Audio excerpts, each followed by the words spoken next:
Hello दोस्तों, स्वागत है आप सभी का अमित टिमरे क्लासेस में। तो आज की इस वीडियो में हम अपनी जो पिछली वीडियो थी हमारी प्रस्तावना से संबंधित, उसी वीडियो को हम आज आगे बढ़ाने वाले हैं। पिछले वीडियो में हमने चर्चा की थी कि प्रस्तावना क्या है, ठीक है, प्रस्तावना के मुख्य तत्व कौन कौन से हैं और प्रस्तावना जो है संविधान का दर्शन स्वरूप है, यानी कि दर्शन।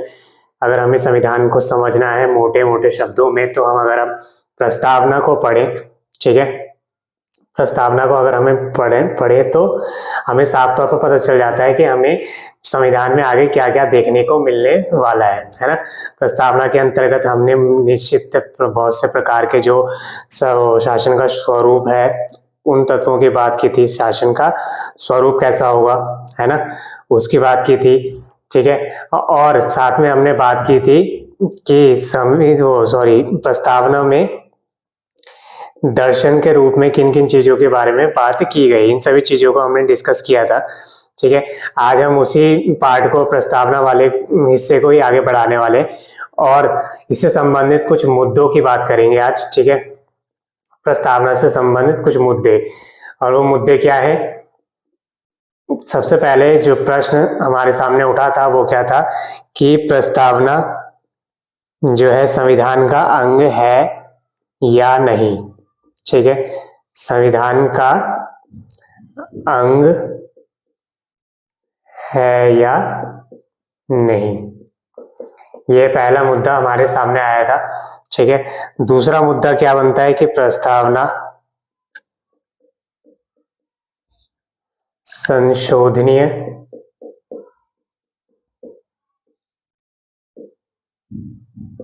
है या नहीं, ठीक है। ये दो मुद्दों के बारे में हम चर्चा करने वाले हैं कि हमें तो इनका आंसर तो हमें पता है कि अगर हम आज के समय में देखें तो इन दोनों का ही उत्तर क्या है, ठीक है, यानी कि हाँ, ठीक है, यानी कि संविधान का अंग भी है प्रस्तावना और ये संशोधनीय भी है, आज के समय में पता है। लेकिन इसका इतिहास क्या रहा है, यानी कि ऐसे कौन कौन से निर्णय, ऐसे कौन कौन से मुद्दे उठे जिनके आधार पर ये जो फैसला था सुप्रीम कोर्ट का, ठीक है, कि संविधान यानी प्रस्तावना जो है संविधान का अंग भी है और प्रस्तावना संशोधनीय भी है, ये कौन से किन किन फैसलों के अंतर्गत आता है उसके बारे में हम चर्चा करने वाले हैं, ठीक है। तो इसी के अंतर्गत सबसे पहला जो केस आता है वो सबसे पहला वाद, ठीक है, केस को हम हिंदी में क्या बोलते हैं, वाद, ठीक है। तो सबसे पहला केस या सबसे पहला वाद जो हमारे सामने उत्पन्न होता है वो आता है बेरुबाड़ी केस। क्या आता है, बेरुबाड़ी केस, ठीक है, जो कि आता है 1960 में, ठीक है।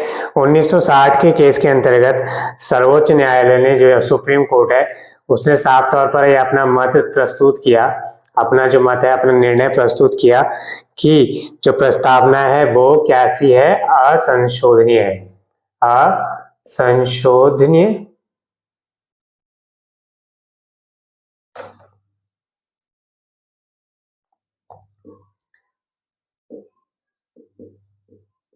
ठीक है।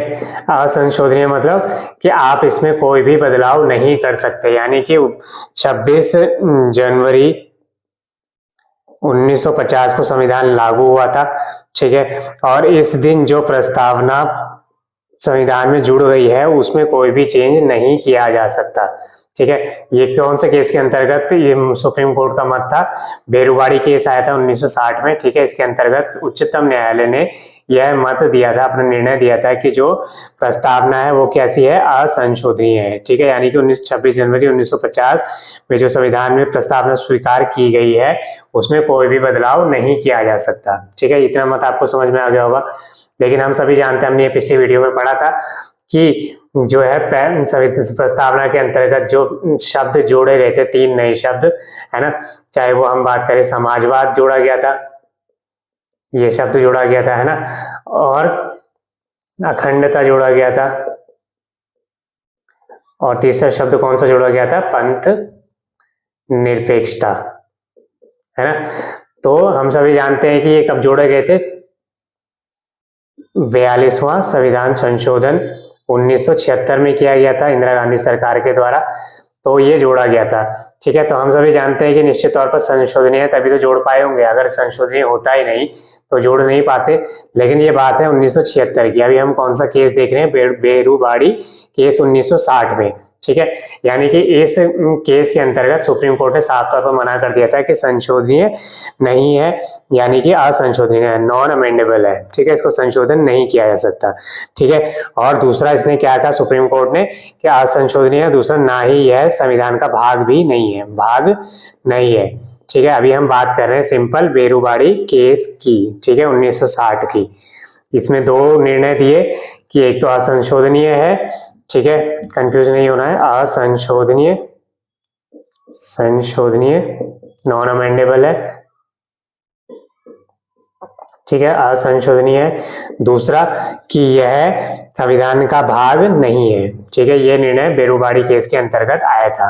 ठीक है, फिर इसके बाद जो है एक नया केस आता है इसी तरीके से, और वो केस का नाम है केशवानंद भारती केस। ठीक है, इसमें कई सारे फैसलों पर, कई सारे जो मुद्दे थे उन पर एक साथ सुप्रीम कोर्ट ने फैसला दिया था।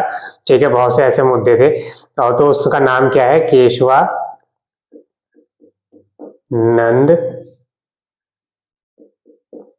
भारती केस। ठीक है, ये कब आया था, 1973 में।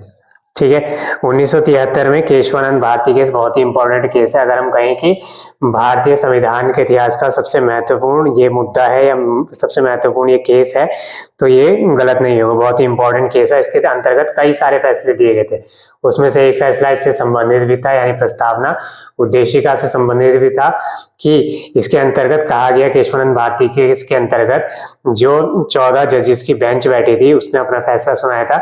ऐसा नहीं कि सिर्फ प्रस्तावना के लिए बैठी थी, उसमें कई सारे और भी फैसले सुनाए गए थे। ठीक है, उसमें प्रीवी पर्स को खत्म करने का मामला हो, चाहे वो अनेकों ऐसे मुद्दे थे जिसके अंतर्गत केशवानंद भारती केस में जो निर्णय लिया गया था। ठीक है, 1973 में। तो एक फैसला प्रस्तावना से संबंधित भी था। ठीक है, 13 जजेस की बेंच। ठीक है, 13 जजेस की बेंच, अगर हम कहेंगे अब तक की सबसे बड़ी बेंच ये बैठी थी। ठीक है, तो इसके अंतर्गत ये फैसला दिया गया था कि जो प्रियम्बल यानी कि प्रस्तावना है हमारे संविधान की, वो क्या है, हमारे संविधान का भाग है। ठीक है, हमारे संविधान का भाग है। बेरूबाड़ी केस में मना कर दिया था, लेकिन जो 13 जजेस की जो बेंच थी उसने इसको पलट दिया था फैसला। ठीक है, यानी कि भाग है और संशोधनीय भी है। ठीक है, जो दोनों ही इस केस बेरूबाड़ी केस में 1960 में अगेंस्ट में थे, दोनों को ही फैसला पलट दिया कि ये भाग भी है संविधान का, प्रस्तावना संविधान का भाग है और प्रस्तावना संशोधनीय भी है। ठीक है, इतना आपको समझ में आ गया होगा कि क्या आया फैसला 1973 में केशवानंद भारती केस के अंतर्गत 13 जजेस की बेंच के द्वारा ये फैसला दिया गया था।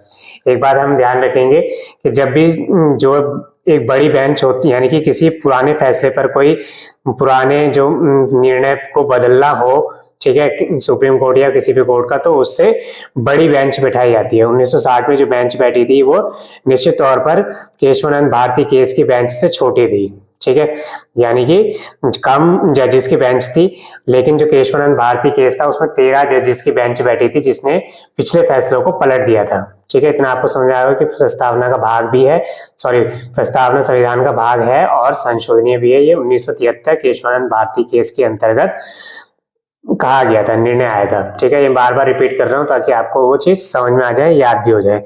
ठीक है, और इसी केस के अंतर्गत एक बहुत बड़ा फैसला जो दिया गया था जजेस के द्वारा, सुप्रीम कोर्ट के द्वारा, कि यह सरकार को और यह संसद को भी एक तरीके से हम कहें कि निर्णय था या चेतावनी थी कि आप संविधान के किसी भी हिस्से में संशोधन कर सकते हैं। ठीक है, उस पर कोई रोक नहीं है, लेकिन आप किसी भी इस ऐसी कोई भी चीज में आप जो है कहीं की संशोधन नहीं कर सकते जो कि मूल ढांचे से संबंधित है।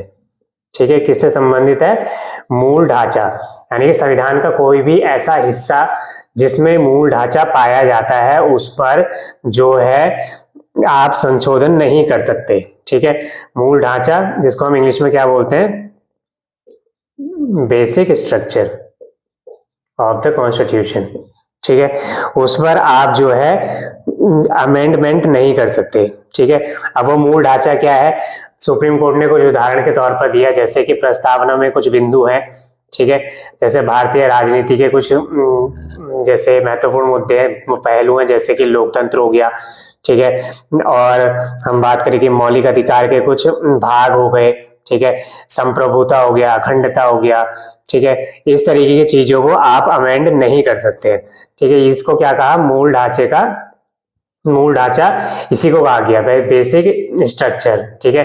यानी कि दोबारा कह दूं, केशवानंद भारती केस के अंतर्गत कई सारे फैसले दिए गए थे, उसमें से कहा गया कि प्रस्तावना संविधान का भाग है, ठीक है, प्रस्तावना संशोधनीय भी है, लेकिन आप संविधान के किसी भी भाग में संशोधन कर सकते हैं, लेकिन जो है मूल ढांचे को आप बदल नहीं सकते। मूल ढांचे के अंतर्गत जैसे कुछ भारत का लोकतंत्रात्मक स्वरूप है, ठीक है, भारत में जो शक्ति का विकेंद्रीकरण है आप उसको नहीं बदल सकते, ठीक है, चुनाव है उनको नहीं खत्म कर सकते, ठीक है। इस तरीके की जो चीजें हैं जो कि बेसिकली बताती हैं कि भारत क्या है, ठीक है, भारत का संविधान कैसा है, अगर आप उन्हीं को बदल देंगे, आप लोकतंत्र को ही खत्म करके तानाशाही लगा देंगे, ठीक है, तो निश्चित तौर पर वो संविधान का कोई मतलब रह नहीं आता।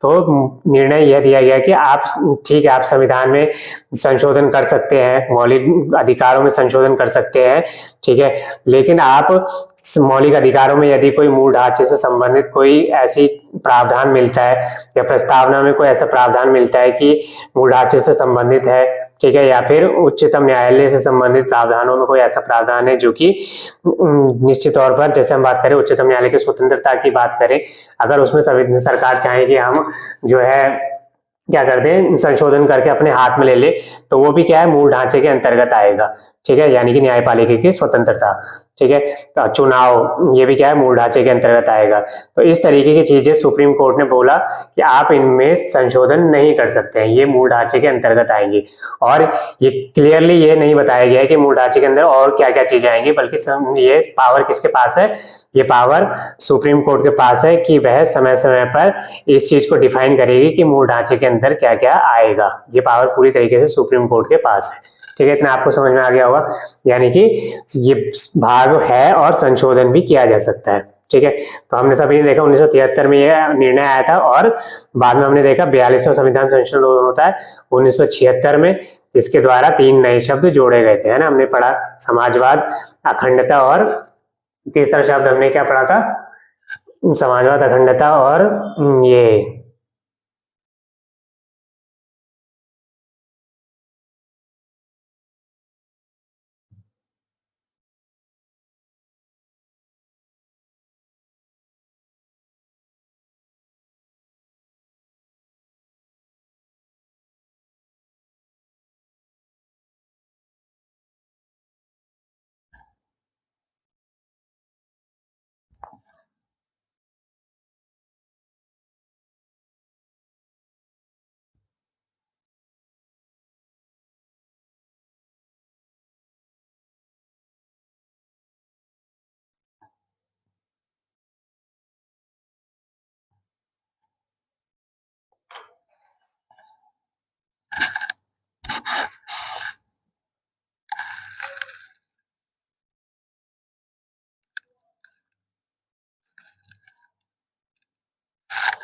ठीक है। तो कौन कौन से 3 शब्द जोड़े गए इसके अंतर्गत, हमने देख लिया, समाजवाद, ठीक है, अखंडता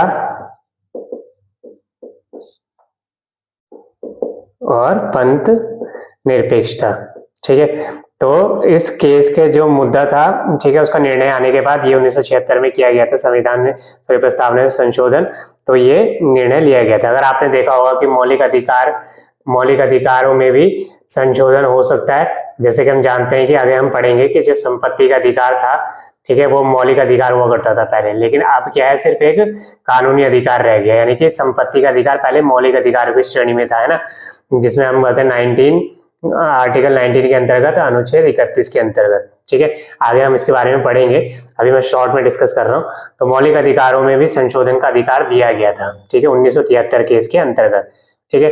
तो इसी तरीके से इसमें भी संशोधन किया जा सकता है, लेकिन उच्चतम न्यायालय ने कहा कि आप मूल ढांचे में को बदल नहीं सकते। संशोधन उस बाकी चीजों में कर सकते हैं, लेकिन यदि कोई मूल ढांचा पाया जाता है तो उसमें संशोधन नहीं कर सकते, और मूल ढांचा है या नहीं उसको डिफाइन करने की पूरी तरीके से पावर किसके पास है? उच्चतम न्यायालय के पास। ठीक है, तो ये आपको समझ में आ गया होगा यहाँ पे। ठीक है, आगे बहुत से और केसेस आए, जैसे कि आगे चलकर मिनर्वा मिल्स मामला आया। ठीक है, क्या आया? मिनर्वा मिल्स मामला। आगे सभी केस डिस्कस होंगे, अभी मैं शॉर्ट में आपको बस बता रहा हूँ। ठीक है, मिनर्वा मिल्स केस आया है ना, और LIC केस आया, और SR बोमई केस आया। ठीक है, तो इस तरीके के जो और केसेस है इनमें भी प्रस्तावना के ऊपर बात उठी, लेकिन 1973 का जो फैसला था केशवानंद भारती केस का वही जारी रहा। ठीक है, तो अब ये फाइनल क्या है कि प्रस्तावना जो है भाग है और संशोधनीय भी है। अभी तक ये निर्णय लागू है, इसको बदला नहीं गया है। ठीक है, तो आपको इतना समझ में आ गया होगा। मूल ढांचे का सिद्धांत क्या है? यही है। ठीक है, ये भी हमने देखा। ठीक है, वो जो पूरे मूल ढांचे का सिद्धांत पूरे संविधान पर लागू होता है। ठीक है, मूल ढांचा का सिद्धांत, डॉक्ट्राइन ऑफ बेसिक स्ट्रक्चर। ठीक है, चाहे वो मौलिक अधिकारों के अंतर्गत पाया जाता है। ठीक है, मौलिक अधिकारों के अंतर्गत भी पाया जाता है, जैसे कि हम बात करें स्वतंत्रता, समानता। ठीक है, और प्रस्तावना के अंतर्गत पाया जाए, या फिर जैसे भारत का जो लोकतांत्रिक ढांचा है। ठीक है, इस तरीके की चीजें क्या है, ये और भी कई चीजें हैं जो कि मूल ढांचे के अंतर्गत आएंगी। ठीक है, तो यहाँ पर हमने देखा कि प्रस्तावना के क्या क्या मुद्दे उठे हैं, है ना। आगे हम देखते हैं।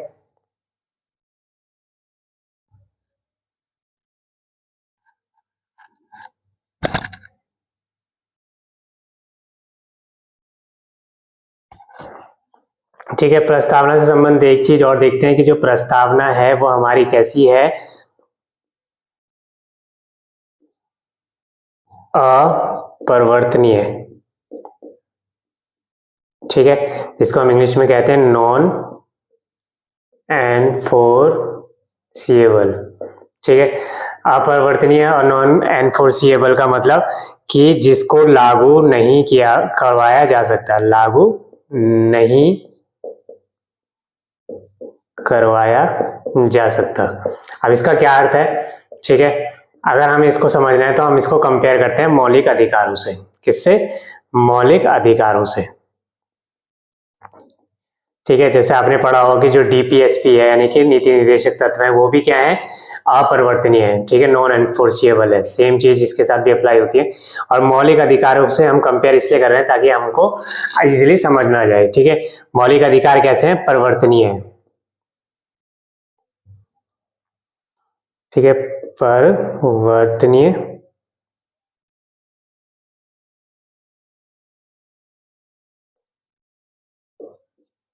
ठीक है, यानी कि ये फोर्सिएबल है। ठीक है, इसको कुछ और नाम भी दिए गए हैं, जैसे कि वाद योग्य। ठीक है, और न्याय योग्य, इस तरीके से। और इसी को हम क्या कहेंगे? गैर वाद योग्य। ठीक है, तो ये शब्द इसके लिए चलते हैं। ठीक है, तो यहाँ पे मैं आपको ये लाइन के इधर यानी कि मौलिक अधिकार है और प्रस्तावना और DPSP पे दोनों पे सेम चीज लागू होती है। ठीक है, यानी कि जो मौलिक अधिकार है वो कैसे हैं? परिवर्तनीय है, और प्रस्तावना कैसी है? अपरिवर्तनीय। DPSP नीति निर्देशक तत्व भी कैसे हैं? अपरिवर्तनीय, नॉन एनफोर्सिएबल या गैरवाद योग्य। अब इसका क्या अंतर होता है, इसमें क्या डिफरेंस होता है कि इसका मतलब यह है कि मौलिक अधिकार यदि हमारे कोई छीनता है, कोई हनन करता है, तो हम सीधे कहाँ जा सकते हैं? सुप्रीम कोर्ट में जा सकते हैं, सीधे हम उच्चतम न्यायालय में जा सकते हैं अनुच्छेद 32 के तहत, या फिर हम हाई कोर्ट जा सकते हैं, उच्च न्यायालय भी जा सकते हैं अनुच्छेद 226 के तहत, और सीधा कोर्ट में पहुंचकर हम कह सकते हैं कि हमारे मौलिक अधिकारों का हनन हुआ है। ठीक है, हमारे मौलिक अधिकार 6 मौलिक अधिकार है, उनमें से अगर हमारा हनन हो जाता है, कोई छीनता है, ठीक है, तो हम सीधे मौलिक इनके आधार पर अनुच्छेद 32 के तहत और अनुच्छेद 226 के तहत जो है कोर्ट में जा सकते हैं और सीधा अपने मौलिक अधिकारों को लागू करने की मांग कर सकते हैं, ठीक है। और ये हमारा अधिकार भी है और सुप्रीम कोर्ट को या फिर हाई कोर्ट को तुरंत इस पर एक्शन लेना ही होगा, ठीक है, क्योंकि संविधान में साफ तौर पर कहा गया है कि यस जो है उच्चतम न्यायालय की और न्यायालय की जिम्मेदारी बनती है कि मौलिक अधिकारों की रक्षा करेगा, ठीक है, यानी कि कैसा है, फोर्सिएबल है, यानी कि सुप्रीम कोर्ट को ये अप्लाई करना ही पड़ेगा, अपने बाकी काम छोड़कर जो है मौलिक अधिकारों की रक्षा करना उसका सबसे पहला जो हम कहेंगे जिम्मेदारी है, ठीक है। तो इसी को क्या कहता है, वाद योग्य, सुप्रीम कोर्ट को इसको लागू करवाना ही पड़ेगा, ठीक है, इसी को क्या कहते हैं, परिवर्तनीय, फोर्सिएबल, ठीक है। लेकिन जब हम बात करते हैं प्रस्तावना की या डीपीएसपी की, तो ये कैसा, अपरिवर्तनीय, भले ही संविधान में तो दिया गया है, ठीक है, अच्छी अच्छी बातें कर दी गई है, ठीक है। इसकी एक आलोचना ये भी है कि जो प्रस्तावना है वो कैसी है, सिर्फ एक हम कहें कि लोगों को रिझाने के लिए लिखी गई है या फिर एक तरीके से दर्शन है बस, और कुछ नहीं, उसको कोई काम नहीं है। एक आलोचना भी है कि यह अपरिवर्तनीय है, ठीक है। तो अपरिवर्तनीय इसलिए इसकी आलोचना भी की गई है क्योंकि ये अपरिवर्तनीय है, मतलब कि इसको अगर आप ये इसमें लिखा गया है कि हम भारत के लोगों को सामाजिक, आर्थिक, राजनीतिक न्याय दिलाएंगे, ठीक है, तो इस तरीके की बात की गई। लेकिन अगर आप इसके आधार पर, प्रस्तावना के आधार पर सुप्रीम कोर्ट जाते हैं कि माय लॉर्ड की जो मुझे जो है प्रस्तावना में ऐसा लिखा गया है कि आर्थिक न्याय मिलेगा, सामाजिक न्याय मिलेगा, लेकिन मुझे ऐसा मिल नहीं रहा है, ठीक है, तो सुप्रीम कोर्ट क्या बोलेगा, सुप्रीम कोर्ट बोलेगा कि प्रस्तावना जो है अपरिवर्तनीय है, नॉन एनफोर्सिएबल है, ठीक है, यानी कि हम गवर्नमेंट को इसके ऊपर ऑर्डर नहीं दे सकते क्योंकि ये हमारे अधिकार क्षेत्र में है ही नहीं। लेकिन मौलिक अधिकारों के संदर्भ में सुप्रीम कोर्ट या हाई कोर्ट को यह अधिकार है कि वह गवर्नमेंट को या किसी निजी व्यक्ति को यह ऑर्डर दे सके जिसके अधिकारों का हनन हो रहा है उसको तुरंत जो है उसको उसका अधिकार दिलाया जाए, ठीक है, मौलिक अधिकारों के केस में। तो ये कैसा परिवर्तनीय इसलिए कहते हैं। लेकिन प्रस्तावना और डीपीएसपी के केस में ये अधिकार क्षेत्र से बाहर है, ठीक है। बस ये कह सकती है सुप्रीम कोर्ट या हाई कोर्ट कि आप गवर्नमेंट को यह ऑर्डर दे सकते हैं कि प्रयास कीजिए, ठीक है, लेकिन फोर्सफुली उनसे नहीं करवाया जा सकता क्योंकि ये जो है उनके अधिकार क्षेत्र में है ही नहीं और ये अपरिवर्तनीय है, ठीक है। तो इसका अंतर आपको समझ में आएगा कि दोनों में डिफरेंस क्या है, ठीक है। तो आपको ये प्रश्न बन जाता है कि अपरिवर्तनीय से क्या मतलब है, परिवर्तनीय से क्या मतलब है, ठीक है। एक आलोचना इसकी ये भी बन जाती है कि ये जो प्रस्तावना है वो सिर्फ एक तरीके से लोगों को रिझाने वाली चीज है या फिर किसी काम की नहीं है, ठीक है, ये तरीके से आलोचना हो जाती है। लेकिन हमें उसको आलोचना को भले ही नकार देना है, ठीक है, उसके पक्ष में हमें अपने जो हम कह सकते हैं तर्क है वो प्रस्तुत करने हैं, भले ही अपरिवर्तनीय है लेकिन हमारे संविधान के लिए एक जरूरी चीज भी है, ठीक है। तो इस तरीके से यहाँ पे ये वीडियो खत्म करते हैं। हमने प्रस्तावना जो पिछले वीडियो में की थी उसकी को आगे बढ़ाया, बहुत सारे जो केसेस हैं किस तरीके से आगे बढ़े, ठीक है, अपरिवर्तनीय परिवर्तनीय का अंतर समझा। अगले वीडियो में हम शुरुआत करेंगे मौलिक अधिकारों की, ठीक है, मौलिक अधिकार जो भाग 3 के अंतर्गत है ना, उनकी बात करेंगे, डिटेल में चर्चा करेंगे। अगर आपको कोई क्वेश्चन है इससे संबंधित तो आप जो है कमेंट सेक्शन में पूछ सकते हैं। Thank you.